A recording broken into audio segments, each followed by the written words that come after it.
Welcome to Let Me Fix This. Enjoy the video. In this video, I will explain how to make fried egg rolls with vegetables. We'll start by gathering all our fresh ingredients. You'll need about 2 cups of shredded cabbage, 1 cup of shredded carrots, and half a cup of sliced mushrooms. Don't forget your egg roll wrappers, cooking oil, and some key seasonings like soy sauce and fresh ginger. This easy method ensures delicious results every time. Now let's create our delicious filling. Heat 1 tablespoon of oil in a large skillet over medium heat.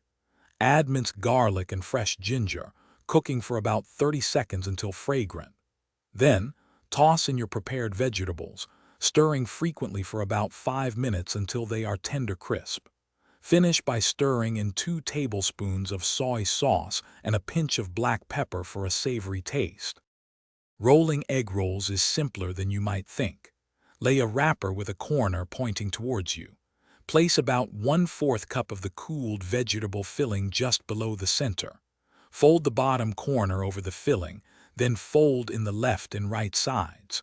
Roll the wrapper tightly from the bottom up, sealing the final corner with a little water to secure it. It's time to fry these beauties. Heat about 2 inches of vegetable oil in a deep pan to 350 degrees Fahrenheit. Carefully place a few egg rolls into the hot oil, making sure not to overcrowd the pan. Fry them for 3 to 5 minutes, turning occasionally, until they are beautifully golden brown and crispy. Remove them and drain on a wire rack.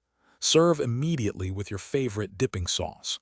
For more great tips and deals, check the description below for links, including one for the new Kindle Paperwhite.